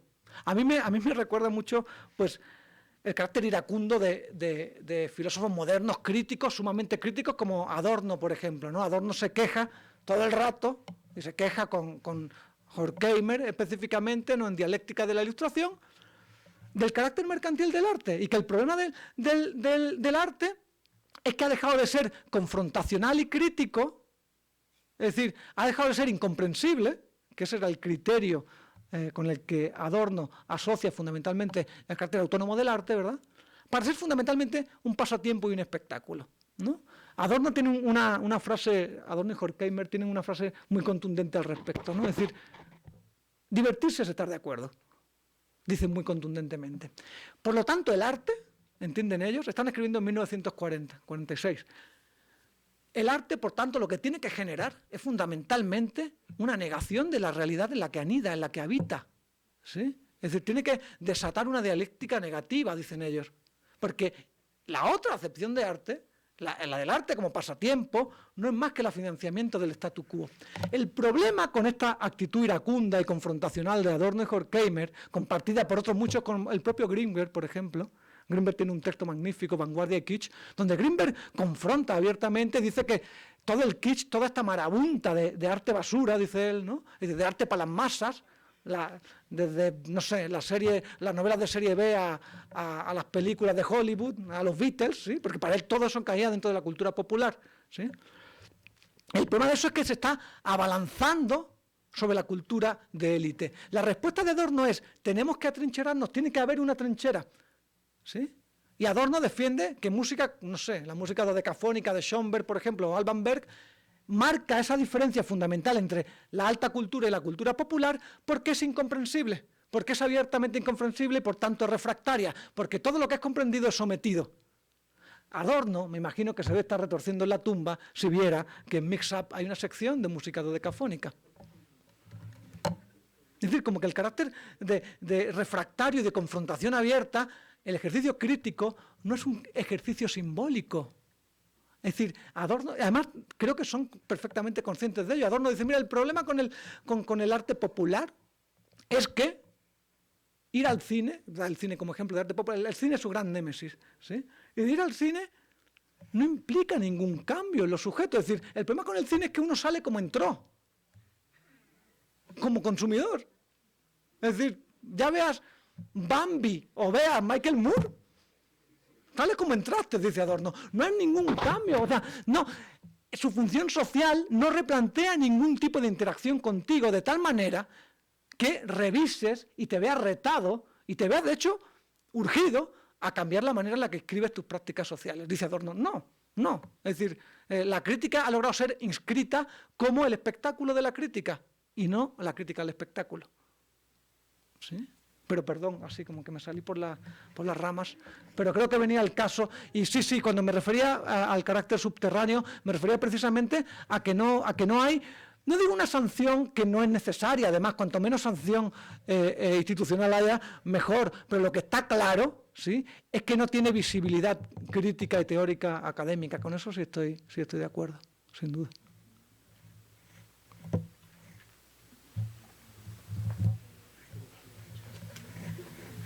por favor.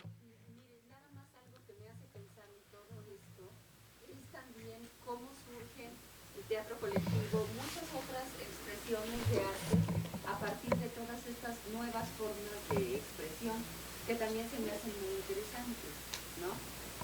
Tuve oportunidad de participar hace muchos años en un grupo de teatro colectivo y bueno, hasta ahora trato de ligarlo y entenderlo, ¿no? Cómo todo esto tiene que ver, el surrealismo, el dadaísmo, la experimentación, como es lo que se comenta como parte de los antecedentes de esta expresión. Entonces también se me hace muy interesante cómo realmente pareciera que no, pero claro que está muy presente todo esto. Incluso en artistas contemporáneos que también utilizan ya aparatos de televisión, videos, etcétera, etcétera, ¿no? Entonces se me hace muy interesante porque pues todo esto es fundamento de muchas nuevas expresiones muy diversas y bueno, me parece muy interesante y también me agradó mucho su explicación como ponente, lo felicito porque sí realmente enriquece, ¿no? Uno como que empieza a hilar varias cosas, ¿no? Nada más es eso, muchas gracias. No, ¿cómo crees? Al contrario, sí, el mérito es de su paciencia, en realidad, no es de yo podía estar horas así como debrayando, sí.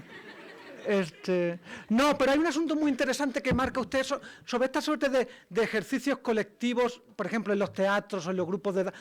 Yo creo que hay un fenómeno muy interesante que hay que rastrear, digo, está rastreado, pero que hay que poner en perspectiva, y es que hay una suerte de desprofesionalización, ¿sí? Hay una suerte de, no sé, hay una suerte de prácticas que ya no implican la sanción institucional, sino que la sociedad civil, y además eso se afianza en México a partir de mediados de los 80. Es decir, la sociedad civil toma la situación la situación, al menos en el terreno de las artes plásticas, por el mango y organizan sus espacios de exposiciones, sus seminarios, su red de publicaciones, etcétera, etcétera. Entonces creo que una suerte de desprofesionalización es muy importante para entender por qué los artistas y esta suerte de prácticas no necesitan la sanción académica, no necesitan la sanción institucional, ¿no? No sé, el punk no hubiera surgido nunca en la década de los 70, sino como surgió, es decir, como un movimiento totalmente diletantista, ¿no?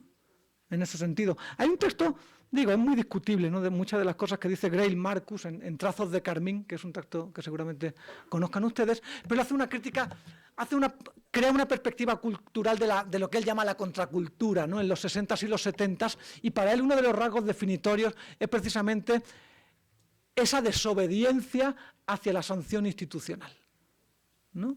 Ese tomar una responsabilidad que yo llamaría una responsabilidad civil y política, no es una responsabilidad profesional, en realidad, ¿no? Sí, sin lugar a dudas, sí. Pero también en lo que dice pues celebro que sí, o sea, aparte de los comentarios fragmentarios y dispersos que quise poner sobre la mesa, lo que buscaban era intentarle hacer embonar, conectar un proceso que parece que es fortuito y que nadie se sabe cómo se da, eso de que todo vale y de que, bueno, no todo vale, es decir, hay un proceso muy de rearticulación muy definido y muy preciso, ¿no?, en el que la desmaterialización del arte y el énfasis puestos en las prácticas a lo largo de la década de los 60 es determinante para entender dónde estamos parados hoy, al menos formalmente, ¿no?, al menos formalmente, sí. Sobre todo me parece que, más que para entender dónde estamos parados hoy, nos permite imaginar dónde podríamos estar y dónde estamos. Dios mío. Si nos recuerda la responsabilidad que tenemos como ciudadanos, como artistas, como críticos, ¿no? Y en gran medida creo que nos debería hacer recapacitar, ¿no? Es decir, qué es lo que se espera, ¿no?, con el tipo de labor que muchos de nosotros hacemos como productores simbólicos, ¿no? Desde la perspectiva esa que planteaste de la geopolítica del poder, ¿tú cuáles crees que son actualmente las prácticas sociales o los lenguajes artísticos más sancionados por esta institución? O bueno, si es que existe algo como la institución del arte, ¿y cuáles son sus vicios ocultos? Mira, aquí la cuestión La cuestión fundamental es que yo no entré en la contemporaneidad así como muy... es decir, como que me quedé en reflexión sobre un momento de transición, un momento bisagra, ¿no? Entre otras cosas porque yo sí soy lector de Greenberg. Digo, Greenberg es así como... Greenberg todo el mundo lo parodia, ¿no? Y hace reconstrucciones de él, y de lo que, pero nadie lo lee, ¿no? Esa es cosa habitual, ¿no?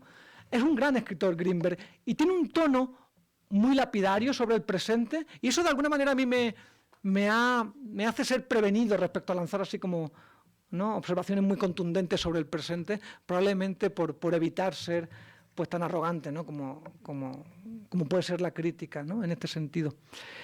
Por eso en gran medida no entré, otra porque me interesaba fundamentalmente el lapso de los 60. Luego, respecto a los vicios ocultos, celebro que te gustara el símil, ¿sí? Hay un libro muy popular, una interpretación marxista del conflicto que se da en la década en el siglo XVII y XVIII por el control comercial y político del Atlántico.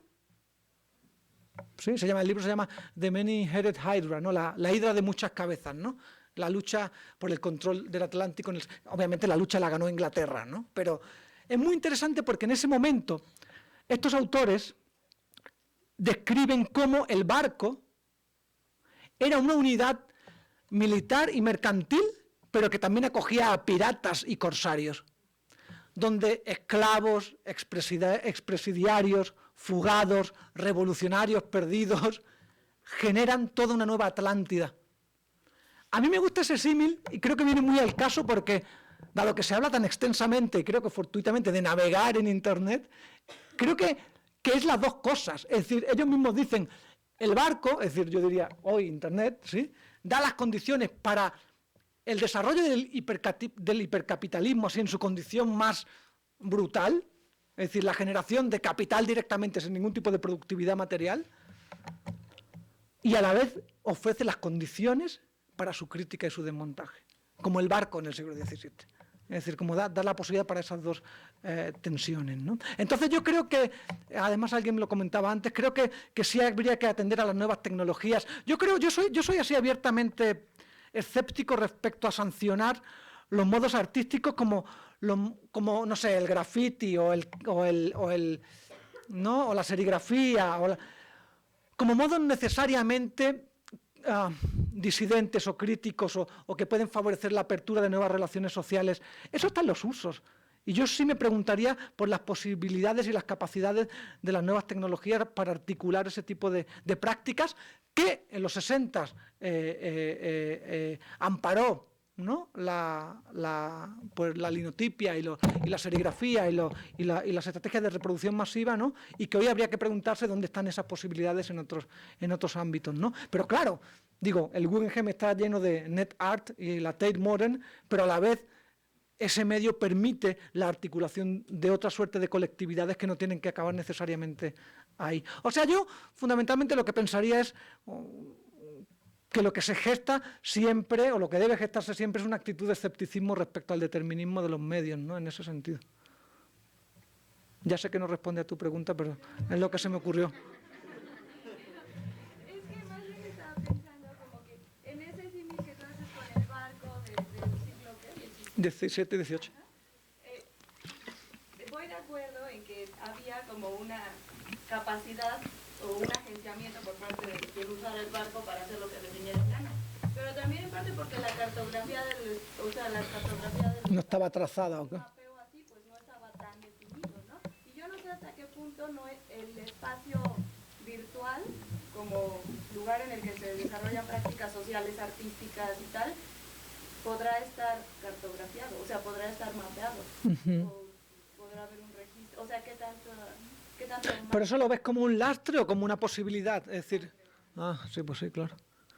Yo veo, mira, a mí me interesa muchísimo, digo, algunos de ustedes que están acá lo saben, que es como mi línea de investigación y de preocupación reciente, en realidad es el conflicto entre o sea, cómo las nuevas condiciones tecnológicas favorecen el acceso a la información y la producción, distribución y acceso a la cultura, y sin embargo hay todo un dispositivo legal y económico que intenta lastrar eso, ¿no?, legalmente.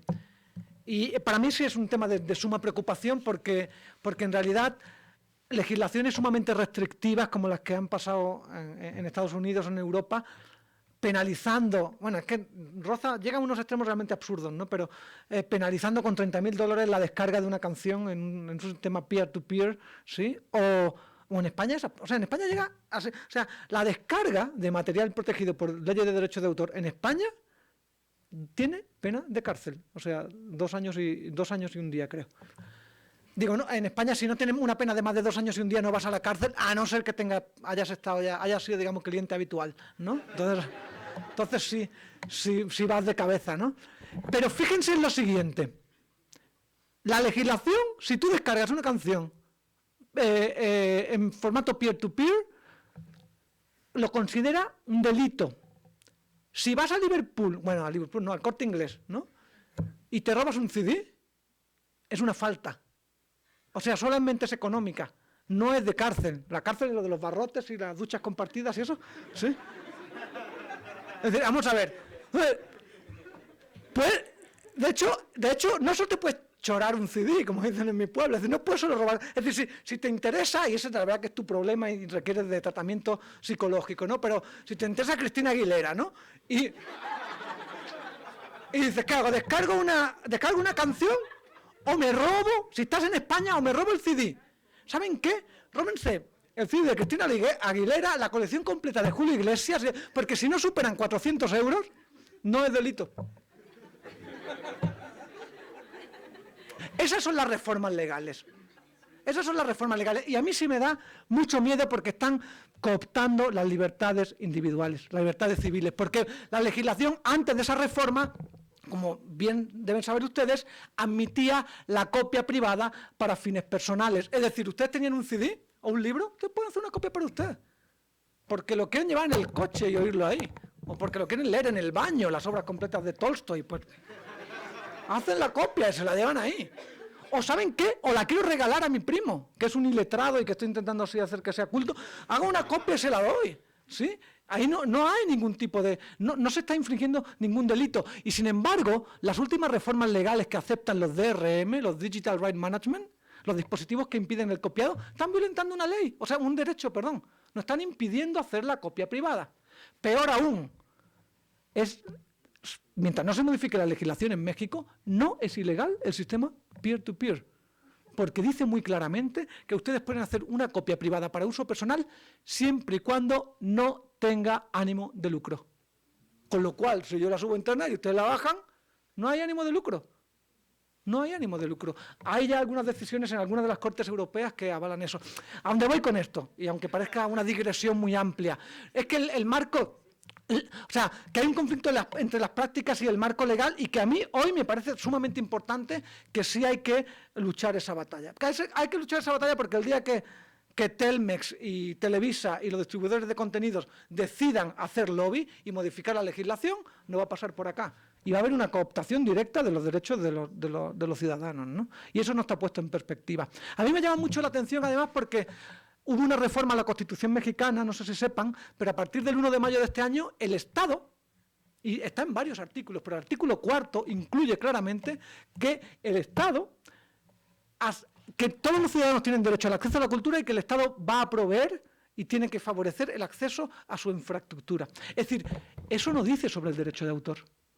En la Constitución de México no dice nada sobre el derecho de autor. Dice en el artículo 28 que el derecho de autor no es monopólico, o sea, que se entiende que tú puedes crear una obra y beneficiarte de ella. Y eso no se entiende como monopolio, que es ilegal en México. Dicen, no sé cómo entienden que Televisa, pero bueno.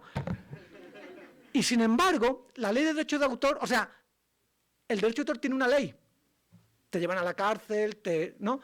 ¿Hay una ley para el derecho de acceso a la cultura? No. No la hay.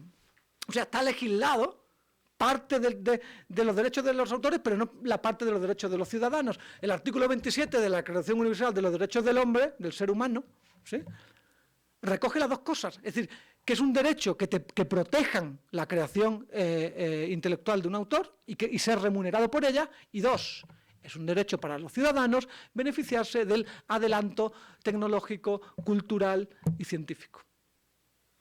Y eso no está legislado. Bueno, la verdad que la Constitución también dice que tenemos derecho a un trabajo digno y una vivienda, y tampoco está legislado, ¿no? En fin, de lo que sé de esto, de lo del arte, así como que hago lo que puedo.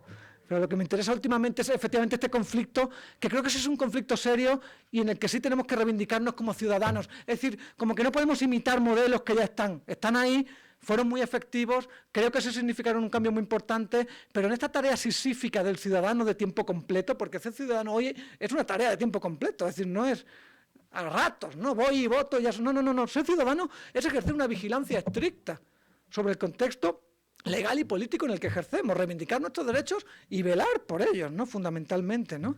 Entonces creo que tenemos que repensar en qué circunstancias, en qué condiciones estamos habitando, ¿no? en la contemporaneidad, e intentar hacernos responsables de ello, igual que creo que muchos de estos artistas que tuvimos oportunidad de ver hoy se hicieron responsables, ¿no? de su circunstancia y de su condición, ¿no?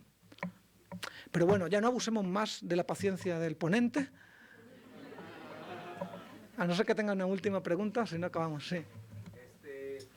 De todo esto que estamos comentando, yo recuerdo mucho el conflicto que sucedió en Oaxaca en el 2006, donde hubo dos cosas muy interesantes para mí.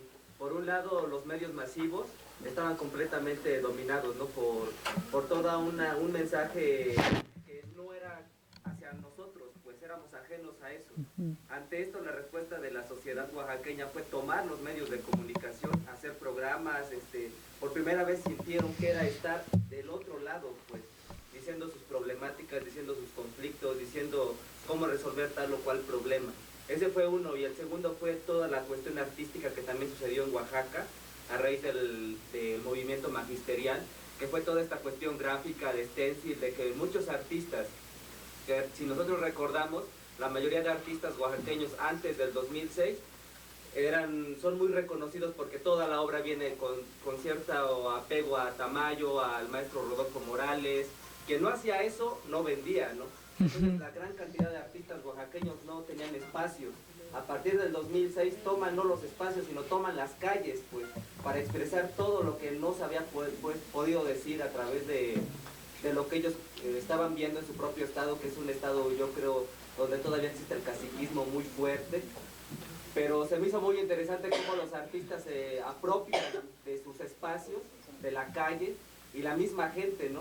Hubo una imagen que yo vi en el periódico de La Jornada, donde hay una barricada y un señor está pintando en una llanta la cara de Ulises Ruiz. Eso es de lo que hablamos de si deja de ser objeto, si deja de ser de toda esa cuestión que estábamos hablando, ¿no? Eso se vuelve ya arte, pues está interviniendo la llanta, está diciendo algo que él está sintiendo, que le está doliendo y lo está plasmando en esa llanta y está ahí en la calle, ¿no? Yo siento que todo esto que sucedió en Oaxaca es como darnos cuenta que sí hay muchos artistas como en esa ruptura que sucedió, se apropian, ¿no? Y que precisamente al apropiarse, el Estado no lo puede, no. Porque es incorrecto, es políticamente incorrecto mostrarlo, ¿no? No tiene dónde mostrarse más que en la calle, pues al día de hoy no creo que se le abra una galería a todas estas personas en Oaxaca y que el gobernador lo permita, ¿no? Porque fue un movimiento antisistémico, la postura gráfica fue completamente antisistémica, no fue solo hacia el gobernador, sino fue una crítica hacia el capitalismo, pues hacia el sistema el sistema social que tenemos. Sí, hombre, yo le recomendaría al gobernador que si quiere neutralizarlo, desde luego que abra una galería. Es decir, que abra una galería, los invite, les dé becas, ya se acabó. Pero aquí la cuestión que sí me parece muy, muy relevante y que creo que conecta directamente con esta problemática, con parte de lo que creo que hace evidente la situación que se da en el arte de los 60, es que se genera un agenciamiento. Es decir, esa idea de que se rompe la distancia entre el productor y el receptor, esta idea de que el público es parte de la obra, que el público genera los contenidos, que lo que generó fue un horizonte de agenciamiento en el que se politizó el ejercicio. Es decir, yo me vi inscrito en un ejercicio colectivo de producción de significado, ¿sí? Y eso es muy importante, porque eso es directamente incidir en la propia función social del medio.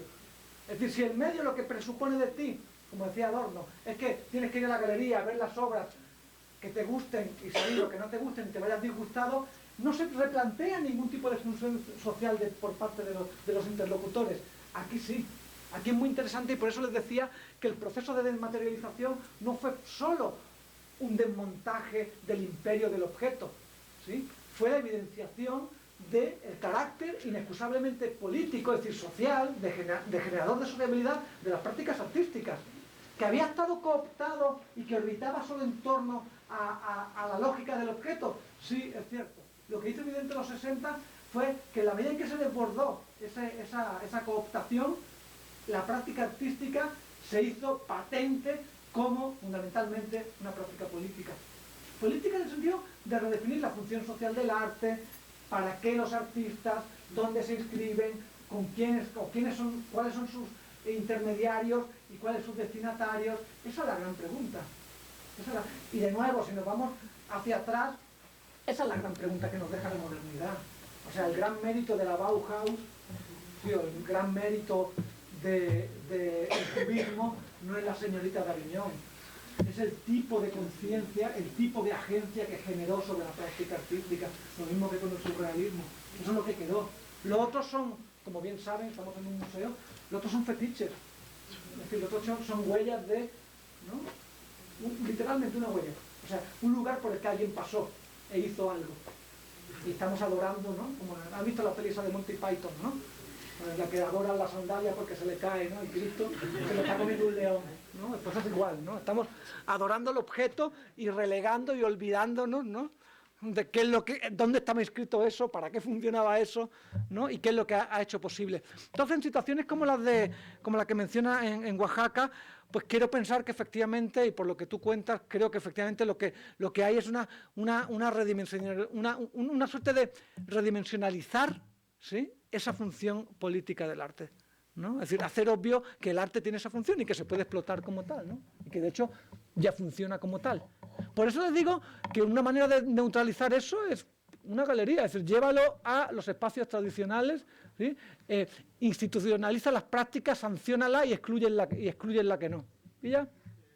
Y sobre eso, digamos, si surgiera algún tipo de gremio o sindicato de artistas, también terminaría por como cooptar o cortar de tajo, encajonar, envasar toda la creatividad. No sé, ya me están pidiendo predicciones, eso no estaba contemplado.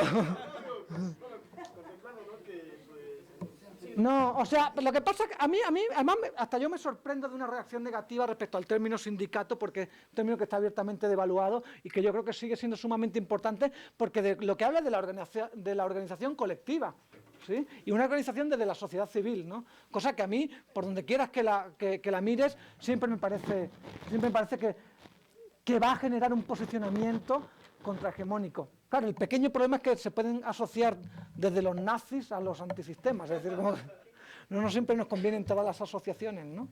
Pero en el caso de las artes plásticas, yo creo que las artes plásticas y las artes en general hoy están en una situación de increíble precariedad, y son, sin embargo, el motor de un sistema económico muy fuerte. Saben que ahora el Instituto de Arte y Cultura Municipal ha apadrinado un proyecto encabezado por Ernesto Piedra, que es uno de los grandes economistas de la cultura, bueno, para dictaminar cuál es el peso económico y la estructura cultural que mueve Puebla, ¿no? Piedra dice que el 6% del PIB, es mucho, en México, del Producto Interior Bruto, es producto de las industrias culturales. Los artistas ni están en el IMSS, ni tienen seguro, es decir, creo que sí hay una situación de precariedad increíble, pero también creo que el capitalismo, o sea, la situación de avance del capitalismo actual va en esa dirección, no es solo los artistas, es que están convirtiendo a artistas a todos.